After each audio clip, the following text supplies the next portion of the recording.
Mon fils a pleuré quand il a laissé tomber $1 dans une bouche d'égout. Puis son professeur a commencé à l'accuser de vol quand son argent de déjeuner a disparu. Quand j'ai confronté Monsieur Brennan, il a souri et a dit « Les pauvres ont toujours des excuses ». Je suis resté là, sans rien dire. C'était il y a 4 mois. Hier, il est sorti de l'école avec un carton sous le bras, pendant que 37 parents le regardaient en silence. Mon fils Tommy est rentré du collège mardi dernier avec une expression que je n'avais jamais vue sur son visage. « Maman, Monsieur Brennan dit que si je ne retrouve pas l'argent du déjeuner avant demain, je devrais parler au principal pour vol. » Je suis resté figé. « Quel argent du déjeuner ? » Les $20 que tu m'as donnés lundi. Il dit que je les ai pris à un autre élève, puisque les miens ont disparu. La voix de Tommy tremblait. « Mais maman, je les avais ce matin. » J'en suis sûr. Ces $20 devaient durer 2 semaines. J'avais vendu mon manteau d'hiver au dépôt-vente pour les obtenir. Tommy savait exactement à quel point chaque dollar comptait. Il m'avait vu diluer du liquide vaisselle, recoller mes chaussures de travail avec du scotch. Ce gamin avait déjà pleuré en laissant tomber $1 dans une bouche d'égout. On va trouver une solution, ai-je dit, mais mes mains tremblaient. Monsieur Brennan était le professeur principal de Tommy et le meilleur ami du vice-principal. S'il disait que Tommy avait volé, qui allait nous croire ? Le lendemain matin, j'ai donné à Tommy mes derniers $5. Garde-les dans ta poche, pas dans ton sac. Dans ma poche, a-t-il répété en les fermant dans sa poche de jean. Mais quand il est rentré à la maison, il pleurait. Ils ont disparu, maman. Les $5 ont disparu. Il a retourné ses poches. Monsieur Brennan nous a fait passer des tests de conditions physiques pendant la classe. On a dû se changer pour mettre les vêtements de sport. Quand je suis revenu, l'argent avait disparu. Tout le monde s'est changé ? Oui, a-t-il murmuré, le visage effondré. Monsieur Brennan dit que je mens. Il dit que les pauvres ont toujours des excuses. Les pauvres. Ces mots m'ont frappé comme une gifle. Je voulais entrer dans cette école et hurler, mais je savais ce que ça donnerait. La pauvre mère qui défend son fils voleur. Pendant les 2 semaines suivantes, Tommy a perdu $35 de plus, toujours les jours où Monsieur Brennan organisait des tests surprises ou nous forçait à laisser les sacs dehors pour inspection. D'autres enfants ont commencé à éviter Tommy. Un parent avait visiblement fait circuler la rumeur qu'il était soupçonné de vol.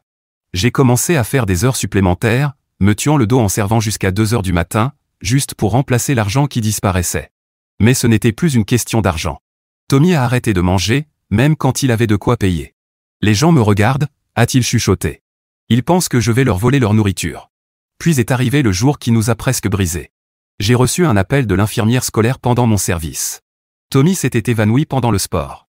Quand je suis arrivé, il était gris, allongé sur le lit médical. L'infirmière m'a prise à part. Madame Miller, quand Tommy a-t-il mangé pour la dernière fois ? Il a de l'argent pour le déjeuner, ai-je répondu, confuse. Il n'a pas mangé à midi depuis 8 jours. Il dit qu'il n'a pas faim. Elle a baissé la voix. Est-ce que tout va bien financièrement à la maison ? Il pensait que je ne nourrissais pas mon fils. J'ai failli tomber à genoux. Il a de l'argent. Je m'assure qu'il en est. Ce soir-là, Tommy s'est effondré. Maman, je me cache dans les toilettes à l'heure du déjeuner. Tout le monde pense que je suis un voleur.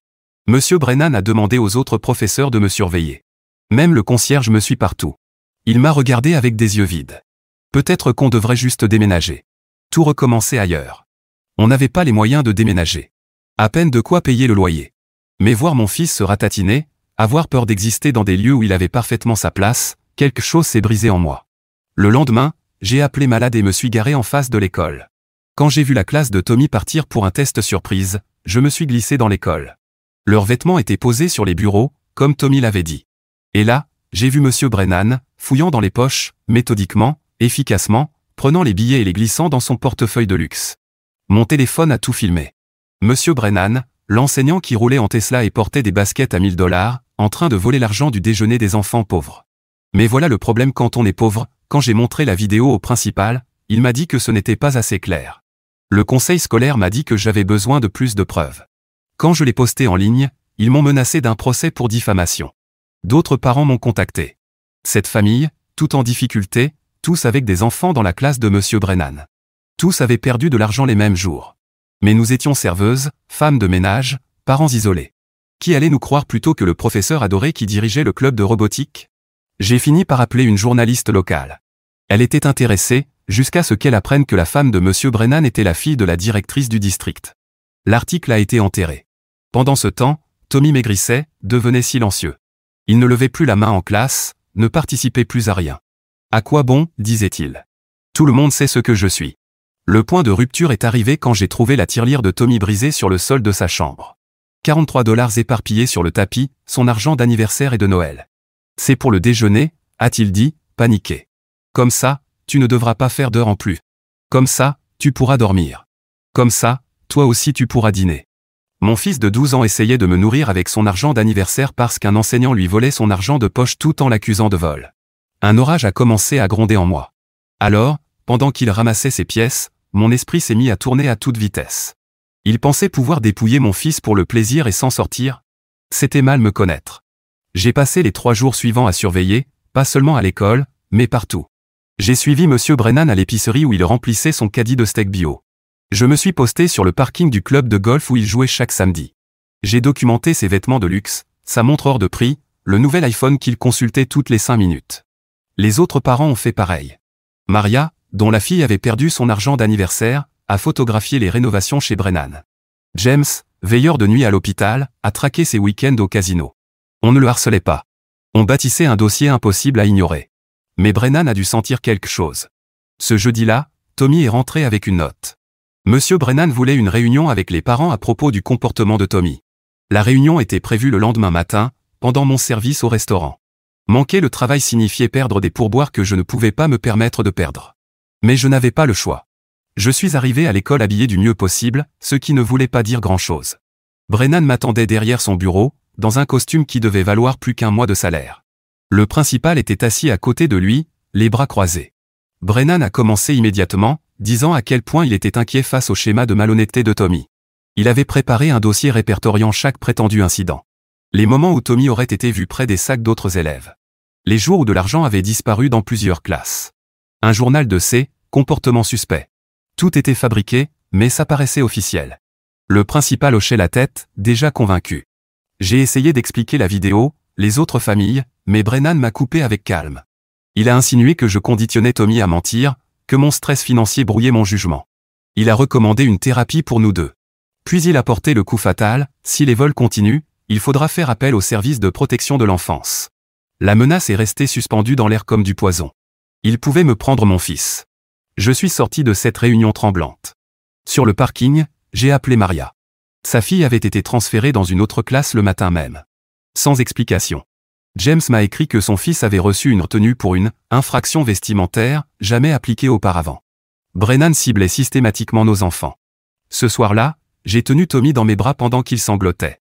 Il m'a supplié de payer Monsieur Brennan pour qu'il arrête. Pour que ça s'arrête. Mon beau garçon honnête était prêt à laisser un voleur nous extorquer, juste pour avoir la paix. J'ai commencé à tout enregistrer. Chaque interaction, chaque incident, chaque centime disparu. Les autres parents ont fait pareil. On se réunissait en secret chez Maria, on comparait nos notes, on établissait des chronologies. Le schéma était clair.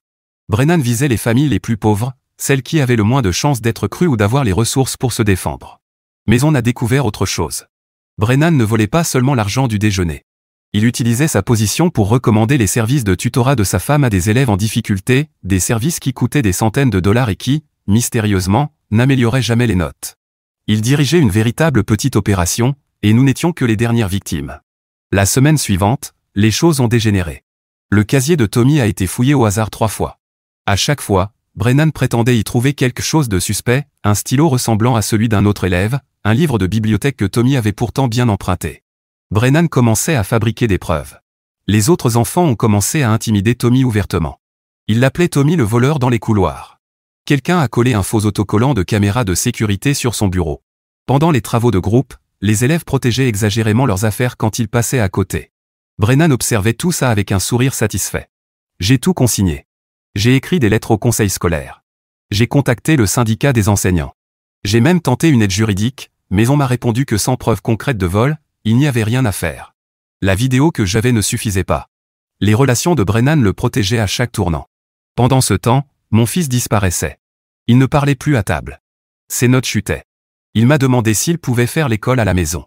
Mais je travaillais 2 emplois. Quand aurais-je le temps de l'enseigner? Et avec quels moyens? Brennan savait exactement à quel point nous étions piégés. Le point de rupture est arrivé pendant la semaine des festivités à l'école. Il y avait une collecte de fonds où les enfants pouvaient payer pour lancer des tartes à la crème au professeur. Tommy avait économisé des pièces trouvées par terre, tout excité à l'idée de pouvoir enfin participer à quelque chose d'amusant. Mais en arrivant à l'école, son argent avait de nouveau disparu. Cette fois, Brennan l'a accusé d'avoir volé l'argent de la collecte. Le principal m'a appelé au travail. Il suspendait Tommy, en attendant les résultats d'une enquête. 3 jours de suspension pour un garçon de 12 ans qui n'avait jamais eu de problème auparavant. J'ai dû quitter mon service en avance, perdant une demi-journée de salaire pour aller chercher mon fils bouleversé. Comment quelqu'un peut-il être aussi cruel envers des enfants qui ont déjà si peu? Brennan visait exactement les familles les plus travailleuses, serveuses, femmes de ménage, parents seuls. C'était comme s'il avait étudié qui serait le plus facile à briser. Ce soir-là, notre groupe de parents s'est réuni de nouveau. On était tous au bord de l'épuisement. La fille de Maria faisait des crises d'angoisse. Le fils de James refusait d'aller à l'école.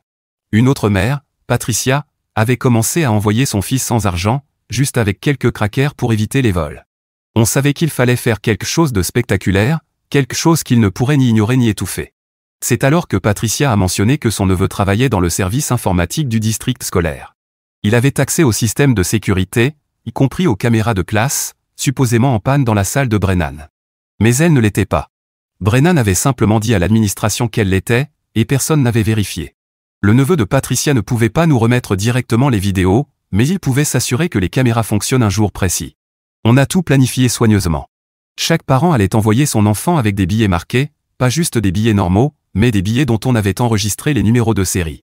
On les a photographiés avant l'école et noté exactement où les enfants les mettaient. Puis le jour est arrivé. Cet enfant, tous dans la classe de Brennan, tous avec de l'argent marqué, bien documenté. J'ai embrassé Tommy ce matin-là en lui promettant que tout serait bientôt fini. Il m'a regardé avec des yeux bien trop vieux pour son âge, et a hoché la tête. Je l'ai regardé entrer dans l'école, les épaules voûtées comme s'il portait tout le poids du monde. Le billet de 20 $ marqué était bien rangé dans sa poche avant, épinglé à l'intérieur avec une épingle de sûreté. On avait pris des photos sous tous les angles, avec le numéro de série, l'épingle, tout. À 10h30, mon téléphone a vibré. Un message de Maria m'a glacé le sang. L'argent de sa fille avait déjà disparu. L'épingle de sûreté avait été soigneusement coupée. 10 minutes plus tard, James a confirmé la même chose, puis Patricia. Un par un, nos billets marqués disparaissaient pendant le moment où Brennan obligeait les élèves à organiser leur bureau, dehors dans le couloir, pendant qu'ils inspectaient leur espace de travail. Mais quelque chose a mal tourné avec les caméras. Le neveu de Patricia l'a appelé, paniqué. Le système avait mystérieusement cessé de fonctionner ce matin-là. Problème technique, selon le service informatique. Il n'existait aucune image de la salle de Brennan pendant le moment crucial. J'étais assise dans ma voiture, devant l'école, agrippant le volant jusqu'à en avoir les jointures blanches. On avait été si prudent, si sûr que ça allait marcher, mais Brennan avait toujours un coup d'avance. Cet après-midi-là, j'ai récupéré Tommy plus tôt pour un rendez-vous chez le dentiste. Il est monté dans la voiture avec les yeux rouges. Le billet de 20 $ avait disparu, comme on s'y attendait. Mais pire encore, Brennan l'avait pris à part ensuite. Il avait dit à Tommy qu'il était inquiet de son comportement, de plus en plus inquiétant, et qu'il allait recommander son inscription dans le programme comportemental spécial du district, un programme qui laisserait une trace permanente sur son dossier scolaire. Je suis allé directement chez Maria. Les autres parents étaient déjà là. La défaite se lisait sur tous les visages. On avait encore échoué. Le neveu de Patricia avait reçu un blâme pour accès non autorisé au système informatique et risquait la suspension. Quelqu'un avait prévenu son supérieur de son implication. James a frappé la table du poing, faisant sursauter tout le monde. Son fils était rentré avec un œil au beurre noir. Des enfants l'avaient coincé à la récré, l'appelant fils du menteur, fouteur de merde. Le surveillant de la cour avait convenablement détourné les yeux. On est resté là en silence, chacun luttant contre la même pensée terrible. Peut-être qu'on devait abandonner. Transférer nos enfants. Déménager. Laisser Brennan gagner. Mais là, la fille de Maria est rentrée de l'école. Elle serrait dans ses mains une feuille froissée. Un autre élève lui avait glissé un mot pendant le déjeuner. C'était un message d'un ancien élève de Brennan, d'il y a 3 ans. Sa famille avait déménagé, mais il voulait qu'on sache qu'on n'était pas fous. La même chose leur était arrivée. Ils avaient essayé de se battre. Ils avaient perdu. Le mot contenait autre chose, un nom. Madame Chen, une enseignante retraitée qui avait travaillé avec Brennan avant qu'il épouse la fille de la surintendante. Elle accepterait peut-être de nous parler. J'ai trouvé Madame Chen au jardin communautaire le lendemain matin. C'était une petite femme aux yeux attentifs qui m'a étudié longuement avant de m'inviter à m'asseoir sur un banc entre les plants de tomates. Elle a écouté mon histoire sans m'interrompre, son visage devenant de plus en plus préoccupé. Quand j'ai terminé, elle a regardé ses mains pendant un long moment. Puis elle m'a parlé de la première année d'enseignement de Brennan, comment il avait commencé petit. 1 $ par-ci, 5 par-là. Toujours aux enfants dont les parents travaillaient trop pour faire des vagues. Elle avait essayé de le signaler une fois. Le lendemain, son contrat n'a pas été renouvelé. Raison budgétaire, avait-il dit. Mais elle m'a donné quelque chose d'inestimable, un modèle. Brennan poussait toujours plus fort à l'approche de la fin de l'année scolaire. Il volait plus, intimidait plus, parce qu'il savait que les familles préféreraient endurer encore quelques semaines que mener une bataille perdue d'avance.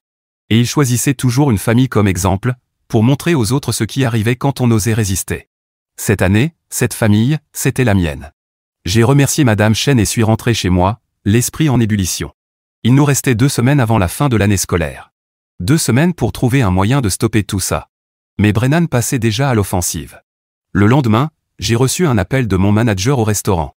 Quelqu'un avait appelé pour se plaindre de moi, disant que j'avais été impoli, que j'avais mal préparé leur commande. Mon responsable savait que c'était faux, mais le siège exigeait qu'il rédige un rapport. Encore quelques plaintes, et je risquais une mise à l'épreuve. Tommy est rentré à la maison ce jour-là avec son sac à dos déchiré. Quelqu'un l'avait attrapé dans le couloir, arrachant la sangle d'un coup sec. Quand il avait essayé d'en parler à une enseignante, elle l'avait écarté d'un revers de main. Les enfants sont comme ça, avait-elle dit. Mais Tommy avait vu l'échange de regards entre elle et Brennan juste après. Notre groupe de parents s'est réuni à nouveau ce soir-là, cette fois chez James. Chacun avait une histoire à raconter. Maria avait été sélectionnée au hasard pour un contrôle à son travail de ménage. Le propriétaire de Patricia avait reçu une plainte anonyme sur le bruit venant de son appartement. Le superviseur de James à l'hôpital avait soudainement commencé à remettre en question ses feuilles de temps. Brennan ne faisait pas que se protéger. Il nous détruisait activement. Nous étions sur le point d'abandonner quand la fille de Patricia a pris la parole. Elle était restée tranquillement assise dans un coin, soi-disant en train de faire ses devoirs, mais en réalité elle consultait les réseaux sociaux sur son téléphone. Elle nous a montré son écran, une vidéo TikTok d'un élève d'un autre établissement. Il parlait d'un enseignant qui lui avait volé de l'argent. Les commentaires étaient remplis d'histoires similaires. Des jeunes de partout partageaient leurs expériences. Aucun nom, aucune école n'était mentionnée. Ils avaient trop peur, mais le schéma était là. Ce n'était pas seulement dans notre district. C'était partout. Et les gens commençaient à en parler. Cela m'a donné une idée. Nous ne pouvions pas affronter Brennan par les voies officielles. Il avait trop de protection. Mais nous pouvions raconter notre histoire, pas aux journalistes ni au conseil scolaire, mais à ceux qui pourraient réellement écouter, d'autres parents, d'autres enfants, ceux qui vivaient la même chose mais se sentaient seuls. J'ai passé la nuit à écrire, pas une accusation ni une plainte, mais notre récit, comment tout avait commencé, comment cela avait empiré, comment nous avions tenté d'obtenir de l'aide. J'ai changé les noms, omis les détails identifiants, mais j'ai gardé la vérité de ce qui se passait. Le harcèlement systématique, la manipulation mentale, la façon dont la pauvreté était utilisée comme une arme contre nous. J'ai publié le tout sur un forum parental le lendemain matin. En 1 heure, il y avait 50 commentaires. Des parents partageant des expériences similaires. Des enseignants admettant avoir vu des collègues agir ainsi sans savoir comment réagir. À midi, c'était partagé sur d'autres forums. Quelqu'un l'a republié sur Reddit. Les témoignages affluaient. Mais j'avais fait une erreur. J'avais mentionné la Tesla, les vêtements de marque, les voyages au casino, des détails trop spécifiques. Dans l'après-midi, quelqu'un avait deviné de quelle école il s'agissait. Le nom de Brennan a commencé à apparaître dans les commentaires. Mon téléphone a sonné pendant mon service. C'était le directeur. Il était furieux. Comment osais-je répandre des mensonges sur un de leurs enseignants? Il a menacé de poursuites, de mesures d'éloignement, d'une expulsion immédiate pour Tommy. J'ai raccroché et j'ai appelé immédiatement les autres parents. Il fallait qu'on se réunisse. Mais en arrivant chez Maria, elle était en larmes. Sa fille n'était pas rentrée de l'école. Elle a appelé l'établissement. Ils ont dit qu'elle avait été récupérée par son père, l'ex-mari de Maria, celui qui avait perdu la garde 3 ans auparavant, celui qui n'était pas censé savoir où ils habitaient. Quelqu'un l'avait appelé, lui avait dit où trouver sa fille, lui avait donné l'emploi du temps de l'école. Maria appelait la police, les mains tremblantes. Nous, on restait là, sous le choc. C'était allé trop loin. Bien trop loin. Pendant qu'on attendait des nouvelles de la fille de Maria, mon téléphone s'est mis à vibrer. Le post sur le forum avait explosé. Des milliers de partages, des centaines d'histoires, mais aussi des menaces. Des messages m'accusant de mentir. Des commentaires disant que je méritais ce qui m'arrivait.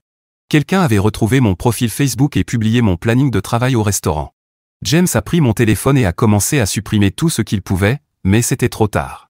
Internet s'était emparé de notre histoire. Certains nous croyaient. D'autres pensaient que nous étions des arnaqueurs essayant de détruire un enseignant innocent. La vérité se perdait dans le bruit. La fille de Maria a été retrouvée 1 heure plus tard. Son père l'avait emmenée manger une glace et l'avait ramenée à l'école, sans comprendre pourquoi on l'avait contacté. Il n'avait aucune idée de qui l'avait appelé. La police ne pouvait rien faire puisque techniquement aucun crime n'avait été commis. Mais le message était clair, Brennan pouvait atteindre nos enfants à tout moment. J'ai gardé Tommy à la maison le lendemain, disant qu'il était malade. Il s'est assis dans un coin du restaurant, faisant ses devoirs pendant que je servais des cafés en essayant de ne pas paniquer. Les autres parents ont fait pareil. Des bureaux vides dans la classe de Brennan. Brennan a réussi à désactiver des caméras de sécurité, à intercepter de l'argent marqué avec des épingles à nourrice, et à faire suspendre un technicien informatique. Ce type menait une opération plus sophistiquée que certains braquages de banques que j'ai vus au cinéma. Une protestation silencieuse que personne ne voulait reconnaître. Mais Brennan n'avait pas dit son dernier mot. Cet après-midi-là, une assistante sociale est venue au restaurant. Quelqu'un avait signalé que je gardais mon enfant à la maison sans raison, que je lui refusais une éducation. Elle était gentille, mais ferme. Tommy devait retourner à l'école dès le lendemain où elle ouvrirait une enquête. J'avais envie de crier, d'expliquer, mais je voyais dans ses yeux qu'elle avait déjà été briefée. Une autre mère instable trouvant des excuses pour son enfant à problème. Rien de ce que je pourrais dire ne changerait son avis. Ce soir-là, j'étais assise avec Tommy à notre table de cuisine. Il restait 7 jours d'école. 7 jours d'enfer. Je lui ai dit qu'il pouvait tenir encore une semaine, qu'on trouverait une solution cet été. Peut-être que je pourrais prendre un deuxième emploi, économiser assez pour déménager, repartir à zéro ailleurs. Mais Tommy a secoué la tête. Il a sorti son téléphone et m'a montré une vidéo qu'il avait enregistrée à l'école. Des enfants dans le couloir, chuchotant au sujet du post sur le forum, de Brennan, de leur argent disparu à eux aussi, mais que leurs parents n'avaient pas cru ou n'avaient pas osé en parler. La vidéo tremblait, enregistrée en cachette, mais les voix étaient claires. Un enfant après l'autre racontait son histoire, pas seulement des élèves de la classe actuelle de Brennan, mais aussi d'années précédentes. Une épidémie cachée que tout le monde connaissait, mais que personne n'osait nommer. Tommy m'a regardé avec ses yeux déjà trop vieux pour son âge. Il voulait publier la vidéo, contribuer à la discussion en ligne, montrer que ce n'était pas juste des parents en colère qui accusaient, mais que les enfants aussi connaissaient la vérité. J'ai pensé à la fille de Maria, à l'assistante sociale, à tout ce qui pouvait mal tourner. Mais j'ai aussi pensé à Madame Chen, forcée à la retraite pour avoir parlé, à toutes les familles qui avaient préféré partir plutôt que se battre, à tous ces enfants qui avaient appris qu'un adulte pouvait leur voler et s'en sortir sans conséquence. Nous avons téléchargé la vidéo ensemble. Les mains de Tommy étaient stables pendant qu'il tapait la légende. Pas d'accusation. Pas de nom. Juste, les enfants en savent plus que les adultes ne le pensent. On voit tout. On se souvient de tout. Et on ne restera plus silencieux. En quelques minutes, son téléphone vibrait de notifications. D'autres enfants de l'école avaient trouvé la vidéo. Ils partageaient leurs propres histoires dans les commentaires, créaient leurs propres vidéos, un mouvement spontané de collégiens de 12 ans fatigués d'être traités de menteurs. Le lendemain matin, j'ai envoyé Tommy à l'école sans argent, rien à voler. Mais il est parti la tête haute pour la première fois depuis des semaines. Il n'était plus seul. La moitié de sa classe avait vu les vidéos. Ils connaissaient la vérité, et ils observaient Brennan avec un regard nouveau. Je suis allé travailler en m'attendant au pire, plus de plaintes, peut-être même un licenciement. Mais à la place, mon responsable m'a appelé à part. Sa fille allait dans la même école que Tommy. Elle aussi avait perdu de l'argent. Il pensait qu'elle était juste distraite. Maintenant, il n'en était plus si sûr. Il m'a dit que mon emploi était sécurisé, qu'il gérerait personnellement toute plainte suspecte. Pendant mon service, je n'ai pas arrêté de consulter mon téléphone. Les vidéos continuaient de circuler. Pas virales, mais régulièrement partagées. Les parents commençaient à poser des questions. Les enseignants prêtaient attention. La narration avait changé. Il ne s'agissait plus seulement d'une mère en colère. Il s'agissait d'un schéma, d'un système, d'un problème à résoudre, mais Brennan s'adaptait lui aussi. Quand je suis allé chercher Tommy cet après-midi-là, il m'a parlé des nouvelles règles, plus de téléphones en classe. Fouilles aléatoires des sacs à dos à la recherche de contrebande.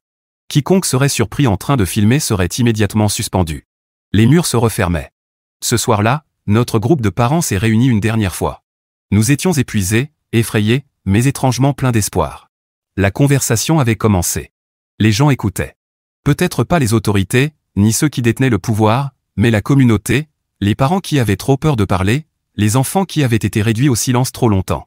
Nous avons établi un plan pour la dernière semaine d'école, tout documenté, chaque interaction, chaque incident, chaque petit abus de pouvoir. Pas pour les autorités qui nous avaient déjà trahis, mais pour le tribunal de l'opinion publique, pour les parents qui avaient besoin de savoir ce qui se passait, pour les enfants qui méritaient mieux.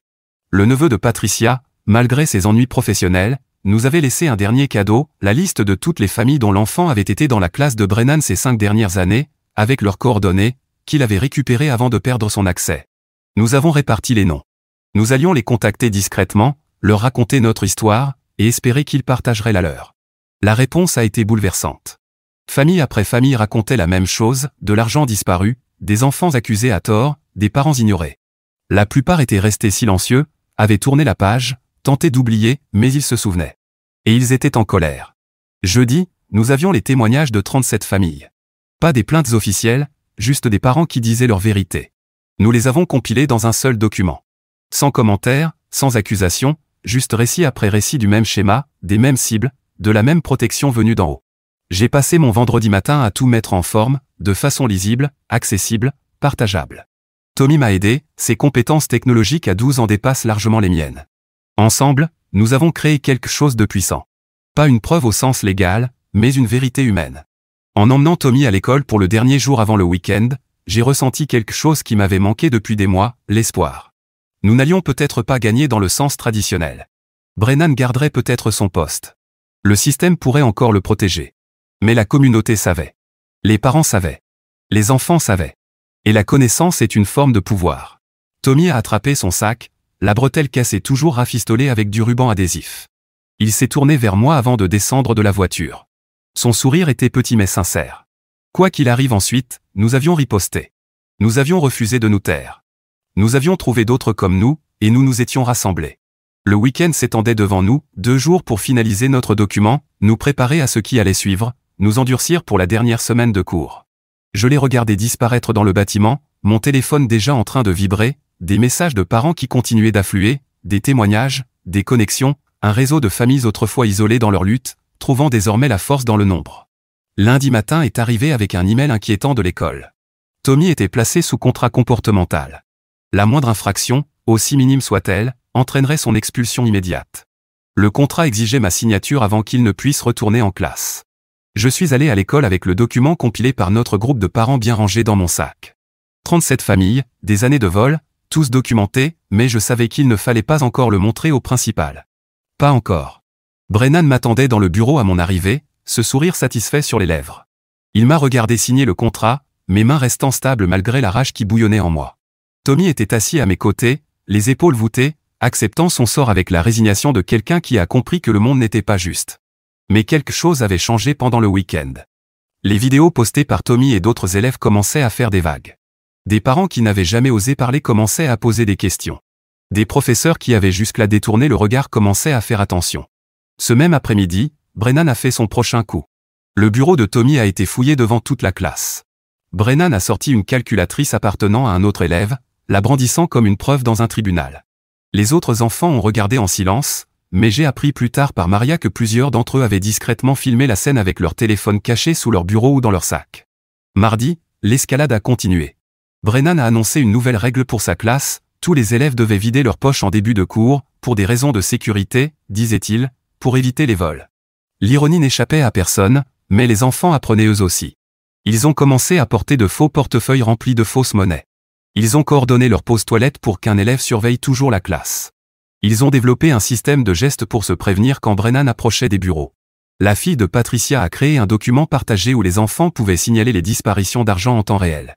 En quelques heures, il comptait déjà des dizaines d'entrées, pas seulement des élèves actuels de Brennan, mais aussi d'anciens élèves.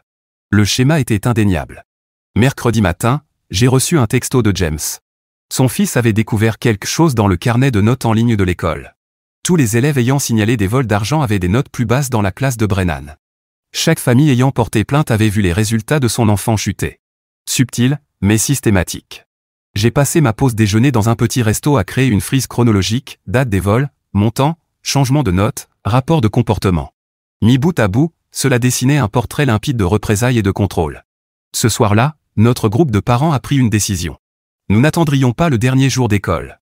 Nous ne laisserions pas Brennan poursuivre sa torture psychologique pendant 3 jours de plus. Nous allions agir maintenant. J'ai passé la nuit à préparer, non pas des accusations ou des cris de colère, mais une simple présentation de faits, capture d'écran des vidéos des enfants, chronologie des vols et des changements de notes, témoignages de 37 familles, déclaration de Madame Chen sur le passé de Brennan. Jeudi matin, j'ai tout mis en ligne sur un simple site web. Rien de compliqué. Juste la vérité, exposée clairement pour quiconque voudrait la lire. J'ai partagé le lien sur le groupe Facebook des parents de l'école avec un simple message exprimant des inquiétudes sur la gestion de classe et la sécurité des biens des élèves. La réponse a été immédiate.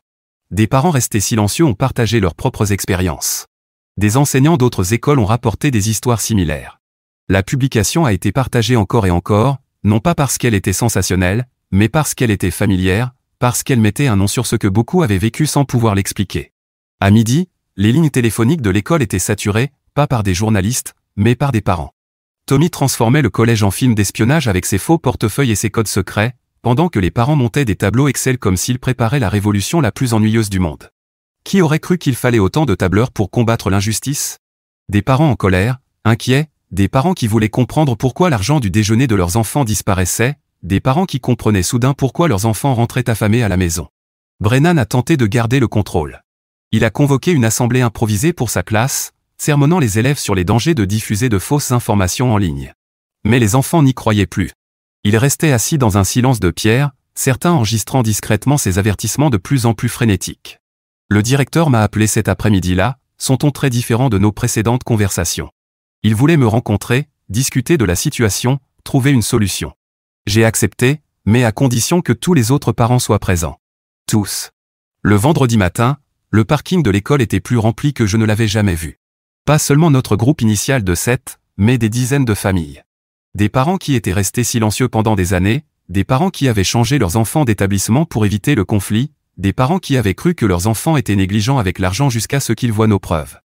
La réunion se tenait dans la cafétéria. Brennan était assis à la table de devant avec le directeur et 2 membres du conseil scolaire convoqués en urgence. Son costume de créateur semblait bien moins impressionnant face à une salle remplie de parents travailleurs, qui avaient sacrifié pour remplacer l'argent volé des déjeuners de leurs enfants. J'ai présenté nos preuves calmement. Pas d'accusation. Pas de drame. Juste des faits, des dates, des montants, des schémas. Les membres du conseil scolaire devenaient de plus en plus mal à l'aise à mesure que l'ampleur des faits se révélait. Il ne s'agissait pas de quelques dollars disparus. Il s'agissait d'années de vols systématiques ciblant les familles les plus vulnérables. D'autres parents se sont levés pour partager leurs histoires. Maria a parlé des crises d'angoisse de sa fille. James a décrit l'œil au beurre noir de son fils. Patricia a révélé que sa famille avait survécu une semaine en mangeant uniquement des nouilles instantanées pour remplacer l'argent volé. Histoire après histoire, des enfants accusés à tort, des parents ignorés, des familles en souffrance dans le silence. Brennan a tenté de répondre, d'expliquer, de se défendre, mais ses mots sonnaient creux. Les preuves étaient accablantes. La communauté avait enfin trouvé sa voix, et cette voix disait « assez ». Les membres du conseil se sont réunis en aparté. Le visage du directeur était devenu livide. Le sourire confiant de Brennan avait disparu depuis longtemps. La salle attendait dans un silence tendu. Finalement, la présidente du conseil s'est levée. Elle a annoncé que Brennan serait suspendu immédiatement de ses fonctions, dans l'attente d'une enquête complète. Sa classe serait placée sous surveillance. Toutes les notes seraient réexaminées. Les familles disposant de preuves de perte pourraient soumettre une demande de remboursement. Mais surtout, elle a présenté des excuses aux enfants qui n'avaient pas été crus, aux parents qui avaient été ignorés, aux familles qui avaient souffert en silence. Ce n'était pas suffisant. Ça ne le serait jamais. Mais c'était une reconnaissance. C'était un début. À la fin de la réunion, quelque chose de magnifique s'est produit. Des enfants qui évitaient Tommy ont commencé à s'approcher de lui, à lui présenter des excuses, à admettre qu'ils sentaient que quelque chose clochait mais ne savaient pas quoi faire. L'autocollant de fausses caméras de sécurité a été retiré de son bureau. Les murmures dans les couloirs se sont tus. Brennan a quitté l'établissement avec un carton sous le bras. Sa Tesla n'était plus un symbole de réussite, mais de honte. Les parents le regardaient partir depuis le parking, non pas avec jubilation, mais comme témoin. Ce n'était pas une vengeance. C'était une protection, une volonté d'assurer qu'aucun autre enfant ne resterait affamé pendant que leur enseignant comptait de l'argent volé. Dans les jours qui ont suivi, la vérité a continué d'émerger. L'épouse de Brennan a discrètement arrêté ses services de tutorat. Le directeur a annoncé de nouvelles politiques pour la surveillance des classes et la transparence financière. Le district a mis en place une formation obligatoire pour apprendre à reconnaître et signaler les comportements suspects. Tommy est retourné à l'école le lundi, marchant plus droit qu'il ne l'avait fait depuis des mois. Ses camarades l'ont accueilli différemment, non plus comme un voleur, mais comme quelqu'un qui s'était opposé à l'injustice. Il a déjeuné dans la cafétéria pour la première fois depuis les accusations, entouré d'enfants qui comprenaient enfin ce qu'il avait enduré. Notre groupe de parents a continué à se réunir, mais désormais au grand jour. Nous avons créé un réseau de soutien pour les familles confrontées à des situations similaires. Nous avons partagé des ressources pour reconnaître les abus financiers dans les écoles. Nous avons veillé à ce qu'aucune famille ne traverse ça seule à nouveau. L'argent volé par Brennan a été progressivement restitué grâce au fonds d'urgence du district. Ce n'était pas grand-chose pour certains, mais pour des familles comme la nôtre, cela représentait des courses, du carburant, de la dignité. Cela signifiait que nos enfants pouvaient participer aux activités scolaires sans honte. J'ai continué à faire mes heures au dîner, mais quelque chose avait changé. Les clients qui avaient entendu notre histoire laissaient des pourboires plus généreux. Ma responsable a modifié mon planning pour que je puisse assister aux réunions du conseil scolaire. La communauté, qui semblait autrefois indifférente, avait simplement été tenue dans l'ignorance. Tommy a recommencé à lever la main en classe. Il a passé les sélections pour l'équipe de la foire scientifique, et il a été retenu. Il a aidé d'autres enfants à créer leur propre système de documentation, leur apprenant à se protéger et à s'entraider. Il a compris qu'il était possible de dire la vérité au pouvoir, même à 12 ans, même en venant d'une famille pauvre. Les autres familles ont commencé à guérir aussi. La fille de Maria a recommencé à dormir la nuit. Le fils de James a retrouvé confiance en lui. La famille de Patricia a partagé un vrai repas ensemble pour la première fois depuis des semaines, de petites victoires, mais qui comptaient énormément. Madame Chen m'a envoyé une carte. À l'intérieur, elle avait simplement écrit qu'elle était fière de nous, pour avoir fait ce qu'elle n'avait pas pu faire, pour avoir refusé de nous taire, pour avoir protégé la prochaine génération d'enfants vulnérables. À la fin de l'année scolaire, j'ai repensé à la manière dont elle s'était conclue, si différente de ce que j'avais imaginé durant ces semaines sombres. Nous n'avions pas eu besoin d'avocats, de journalistes, ni de buzz sur Internet. Nous avions besoin les uns des autres. Nous avions besoin de courage. Nous avions besoin du simple pouvoir de la vérité, racontée collectivement. Tommy et moi connaissions encore des difficultés financières. Je continuais de réparer mes chaussures avec du ruban adhésif, de diluer le savon pour qu'il dure plus longtemps. Mais nous avions appris quelque chose de précieux, que la pauvreté n'est pas une honte, que la vulnérabilité ne signifie pas l'impuissance, que parfois, les plus petites voix, lorsqu'elles s'élèvent ensemble, peuvent faire tomber les plus grands géants. Le dernier jour d'école, Tommy a vidé son casier avec le sourire. Plus d'argent caché. Plus de fausses accusations. Plus de peur. Juste un enfant impatient de passer l'été, sachant qu'il reviendrait à l'automne dans un endroit plus sûr. Un endroit où l'argent du déjeuner n'était que cela, de l'argent pour manger, et non une arme utilisée contre les pauvres. Ce soir-là, j'ai regardé Tommy jouer au basket avec les enfants du quartier, son rire résonnant à travers la cour. Il avait survécu. Nous avions survécu. Et en survivant, nous avions changé les choses. Pas de manière spectaculaire, pas complètement, mais suffisamment. Assez pour que ça compte, assez pour faire une différence, assez pour que plus aucun enfant ne vive ce qu'il avait traversé. Le document que nous avions créé est devenu un modèle pour d'autres parents. Les vidéos que les enfants avaient faites ont inspiré d'autres à parler. Le réseau que nous avions bâti est devenu plus fort. Le changement est arrivé lentement, imparfaitement, mais il est arrivé. Une famille, une école, une communauté à la fois. Merci d'avoir suivi cette histoire pendant que j'essayais d'y trouver du sens. C'est définitivement l'un de ces récits qui vous laisse l'esprit en ébullition.